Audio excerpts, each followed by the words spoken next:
안녕하십니까. 이어서 원주에서 전해드립니다. 원주천 차집관로 개선 공사를 원주시 비서실 직원의 측근 업체가 수주하도록 외압이 있었다는 의혹 등과 관련해 경찰이 시청 비서실을 압수수색했습니다. 원주경찰서는 오늘 오전 시청 비서실에 수사관들을 투입해 관계자들이 사용하는 PC와 관련 서류, 전 비서실장의 휴대전화 등을 확보했습니다. 경찰은 이에 앞서 해당 공사를 수주한 비서실 직원의 측근인 모 업체 대표를 구속하고 수사를 진행해 왔는데 이번 압수수색을 통해 실제 외압이 있었는지 또 외압의 실체가 누구인지를 밝혀낼 수 있을지 주목됩니다. 경찰은 또 업무 추진비 부정 사용과 관련해 비서실과 총무과에 대한 압수수색도 진행했습니다. 횡성군이 군정 최초로 국장제를 신설해 인사를 단행했습니다. 횡성군은 기존 1실 17과의 본청 조직을 행정복지국과 경제산업국, 건설도시국 등 3국 체제로 바꿔 17개 과를 배치하고 기획예산 담당관을 별도 조직으로 신설하면서 관련 인사를 단행했습니다.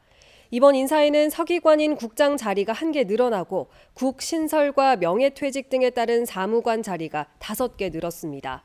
횡성군은 민선 8기 후반기를 맞는 시점에 지역 핵심 사업의 성공 추진을 위한 조직을 재정비했다고 밝혔습니다.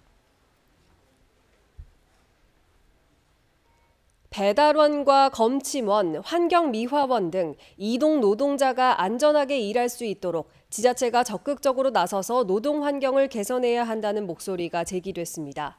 민주노총 원주지부가 지난 8월 한 달 동안 이동 노동자 270명을 대상으로 근무 환경 실태 조사를 진행한 결과 대기와 이동 시간이 긴 이동 노동자에게는 휴식 공간의 필요성이 대두됐지만 강원도 내 이동 노동자 관련 조례가 없고 쉼터 역시 단 한 곳도 없어 지자체가 적극적으로 나서야 한다고 지적했습니다. 또 기후 재난 시대에 접어든 만큼 쉼터 설치와 재난 시 작업 중지권, 재난급여 등 사회적 대안이 필요하다고 덧붙였습니다. 원주시가 가을철 은행나무 열매 악취로 인한 시민 불편을 해소하기 위해서 진동 수확기를 투입해 조기 채취에 나섭니다. 다음 달 25일까지 전용 장비와 전담 수거 기동반을 운영해 시민들의 통행이 많고 민원이 발생하는 상가 주변을 우선 채취할 계획입니다. 특히 진동 수확기와 굴착기를 활용해 기존 장대를 활용한 방식보다 작업 효율을 높인다는 계획입니다. 원주 시목인 은행나무는 원주 지역 전체 가로수의 27%인 9,445그루로 이 중에 열매가 열리는 암나무는 1,410그루입니다. 평창군 농업과 농촌의 지속 가능한 발전을 모색하는 토론회가 열렸습니다. 평창군과 평창군 농업회의소는 오늘 서울대학교 평창 캠퍼스에서 평창군 농정 현황과 과제, 미래 발전 방향을 말하다라는 주제로 평창군 농정 대토론회를 열었습니다. 토론회에는 후계 농업 경영인, 로컬푸드 생산자, 청년 여성 농업인 등이 참석한 가운데 평창군 농업 농촌 발전에 대한 전문가 주제 발표와 패널 토론, 청중 토론이 이어졌습니다. 영월군이 오는 10월 8일까지 가을철 산불 감시원을 모집합니다. 총 160명을 모집하며 영월에 주소지를 둔 만 18세 이상 가운데 군복무를 마쳤거나 면제된 사람이면 누구나 지원할 수 있고 서류 전형과 체력 검정을 거쳐 선발됩니다. 감시원은 산불 발생 시 초동 진화와 산불 감시, 계도 활동, 통제구역 무단 입산자와 화기물 소지 입산자 단속 등의 업무를 맡게 됩니다. 재단법인 평창장학회가 10월 한 달 동안 2024년도 2차 장학생을 모집합니다.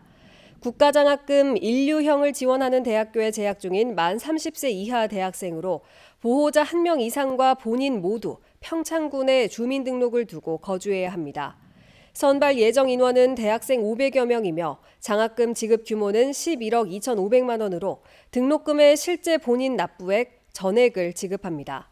10월 31일까지 읍면 총무팀이나 군 인재육성과로 방문 우편 접수하면 됩니다.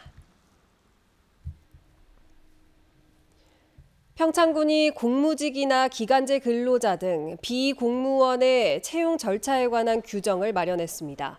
평창군이 최근 제정에 공포한 평창군 비공무원 공정 채용에 관한 규정에는 채용 관련 심의기구 설치 운영, 채용 원칙과 절차, 채용 계획 수립, 대체 인력뱅크 운영 등 채용 전반에 대한 구체적인 내용이 담겼습니다.